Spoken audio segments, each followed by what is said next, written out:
ആരാധനക്രമവത്സരമനുസരിച്ച് നാം ഇന്ന് മംഗളവർത്തക്കാലത്തിലേക്ക് പ്രവേശിക്കുകയാണ്.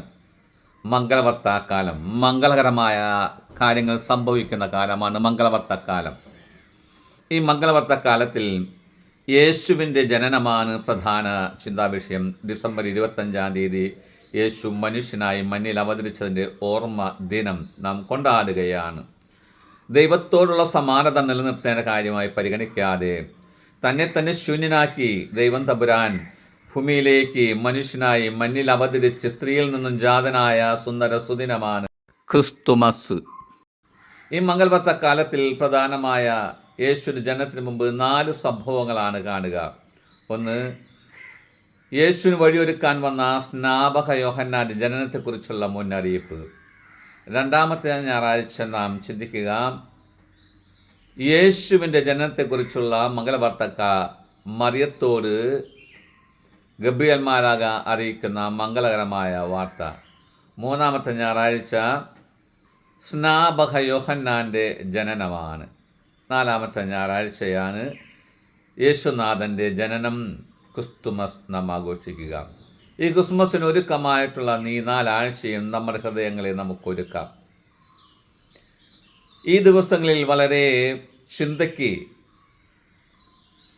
അല്ലെങ്കിൽ ടി വിയിലും റേഡിയോയിലും പത്രങ്ങളുമെല്ലാം വന്ന ഒരു വലിയ വാർത്തയുണ്ട്. APJ അബ്ദുൽ കലാമിൻ്റെ പിൻഗാമി 13 വയസ്സായ ഒരു ഭാരതീയൻ ഹെബൽ അൻവർ ഗ്രാവിറ്റേഷൻ ഫിസിക്സിൽ ഗവേഷണ പ്രബന്ധം അവതരിപ്പിച്ച് USA അമേരിക്കൻ ജോർജ് മേസൺ സർവകലാശാലയിൽ നിന്നും സ്കോളർഷിപ്പ് നേടിയ അത്ഭുത ബാലൻ. പ്രപഞ്ച സൃഷ്ടാവിനെപ്പറ്റി ഉള്ളൊരു ചോദ്യത്തിന് അദ്ദേഹം നൽകിയ മറുപടി ഇപ്രകാരമാണ്: ഒരു സൃഷ്ടാവ് ഇല്ല എങ്കിൽ ഈ ഭൂമിയിൽ ജീവൻ ഉണ്ടാകുമായിരുന്നില്ല എന്ന്. ഒരു സൃഷ്ടാവ് ഇല്ല എങ്കിൽ ഈ ഭൂമിയിൽ ജീവൻ ഉണ്ടായിരിക്കുവാൻ ഇടയില്ല എന്ന്. അങ്ങനെ ഉള്ളതുകൊണ്ടാണ് ഭൂമിയിൽ മനുഷ്യജീവൻ വാസയോഗ്യമായി തീർന്നത് എന്ന്. ഓർബിറ്റിൽ ഭൂമി അല്പവും കൂടി അടുത്താണ് ഇരുന്നതെങ്കിൽ മനുഷ്യൻ തണുത്ത് വിറച്ച് പോയേനെ എന്ന്. ഇനി അല്പം കൂടി മുൻപിലേക്ക് ആണ് അത് സംഭവിച്ചതെങ്കിൽ സൂര്യൻ്റെ ചൂടേറ്റ് മനുഷ്യൻ കത്തിക്കരിഞ്ഞ് ജീവൻ ഇല്ലാതെ ആയേനെ എന്ന്. അതുകൊണ്ട് ഭൂമി പെർഫെക്റ്റ് റേഷ്യോയിലാണ്. അതുകൊണ്ടാണ് മനുഷ്യജീവൻ ഭൂമിയിൽ ഉണ്ടായതെന്നും അതിൻ്റെ പിന്നിൽ സർവശക്തനായ ദൈവം ഇതിനെല്ലാം നിയന്ത്രിക്കുന്നതുകൊണ്ടാണ് ഭൂമിയിൽ മനുഷ്യജീവൻ ഉള്ളതെന്നും ആ 13 വയസ്സുകാരൻ തെളിയിക്കുകയാണ്, വാദിക്കുകയാണ്. ദൈവത്തിൽ പൂർണ്ണമായും സർവശക്തനായ ദൈവത്തിൻ്റെ കൈകളിൽ പൂർണ്ണമായ വിശ്വാസം അർപ്പിക്കുന്ന ഒരു ബാലനാണ് ഹെബൻ അൻവർ എന്ന ഈ 13 വയസ്സുകാരൻ. അതേ വിശ്വാസം തന്നെയാണ്, അതേ ആശ്രയബോധം തന്നെയാണ് സഖറിയ പുരോഹിതന് ദൈവത്തിൽ ആശ്രയം വെച്ചുകൊണ്ടാണ് ആ സഖറിയ പുരോഹിതൻ ജീവിക്കുന്നത്. അബിയായുടെ ഗണത്തിൽപ്പെട്ട അദ്ദേഹത്തിന് പുരോഹിത ക്രമപ്രകാരം ധൂപം അർപ്പിക്കാനുള്ള കുറി വീണ് കിട്ടി.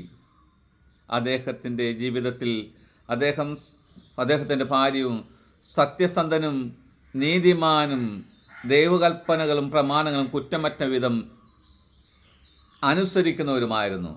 പക്ഷേ അവർ ജീവിതത്തിലുണ്ടായ ദുഃഖം, അവർക്ക് പ്രായമേറെയായിട്ടും ഒരു കുഞ്ഞ് കാല് കാണാനുള്ള ഭാഗ്യം ലഭിച്ചില്ല. അദ്ദേഹത്തിൻ്റെ ഭാര്യയായ എലിസബത്ത് പ്രായം ഏറിയവളായിരുന്നു. അവൾ വന്ധ്യയുമായിരുന്നു. കുഞ്ഞുങ്ങളില്ലാത്ത ദുഃഖത്തിൽ അദ്ദേഹം കുടുംബവും ജീവിക്കുമ്പോഴാണ് അദ്ദേഹത്തിന് കർമ്മപ്രകാരം പുരോഹിത ശുശ്രൂഷ ചെയ്യുവാൻ കുറി വീണ് കിട്ടിയത്. ആ പുരോഹിത ശുശ്രൂഷ ചെയ്യുമ്പോൾ അദ്ദേഹം കരഞ്ഞ് പ്രാർത്ഥിക്കുകയായിരുന്നു. തൻ്റെ ദുഃഖാവസ്ഥ, തൻ്റെ വേദന അദ്ദേഹം ദൈവത്തിൻ്റെ മുമ്പിൽ സമർപ്പിച്ചുകൊണ്ട്. ഭാഗ്യമെന്ന് പറയട്ടെ, ദൈവത്തിൻ്റെ ദൂതൻ ധൂപാർപ്പണ സമയം അദ്ദേഹത്തിന് മുമ്പിൽ വന്ന് നിലകൊണ്ടിട്ട് ഇപ്രകാരം പറയുകയാണ്: സക്കറിയ, നീ ഭയപ്പെടേണ്ട, നിന്റെ പ്രാർത്ഥന കേട്ടിരിക്കുന്നു.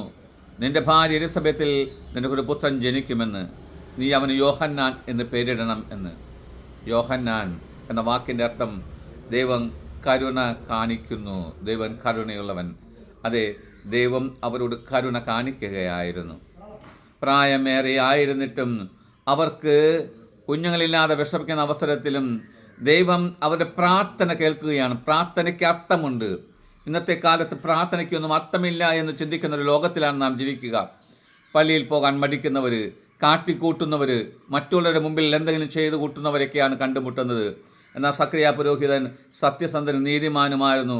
അതുകൊണ്ടാണ് അദ്ദേഹത്തിന് ധൂപാർപ്പണം ലഭിച്ച അവസരത്തിൽ അദ്ദേഹം നുള്ളുരുകി പ്രാർത്ഥിക്കുകയായിരുന്നു. അദ്ദേഹത്തിൻ്റെ പ്രാർത്ഥന ദൈവം കേട്ടു. ദൈവം കരുണ കാണിക്കുകയായിരുന്നു അവരോട്. അവർക്കൊരു പുത്രനെ ദൈവം നൽകി അനുഗ്രഹിക്കുകയായിരുന്നു.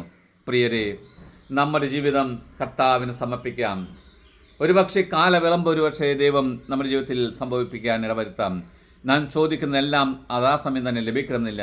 എന്നാൽ ദൈവം എല്ലാവർക്കും അതിൻ്റെതായ ഒരു സമയം വച്ചിട്ടുണ്ട്. ആ സമയത്തിൽ എല്ലാം പൂർണ്ണമാകും. നമുക്കും ആ സക്കറിയ പുരോഹിതനെ പോലെ, എലീശാമയെ പോലെ ദൈവത്തിന് മുമ്പിൽ സത്യസന്ധരും നീതിനിഷ്ഠരുമായി ജീവിച്ചുകൊണ്ട് ദൈവത്തിൻ്റെ കൃപ, അനുഗ്രഹം പ്രാപിക്കുവാനും പ്രാർത്ഥിക്കുവാനും ശ്രമിക്കാം. യേശു തമ്പുരാൻ നമ്മെ ആശീർവദിക്കട്ടെ, അനുഗ്രഹിക്കട്ടെ. ആമേൻ.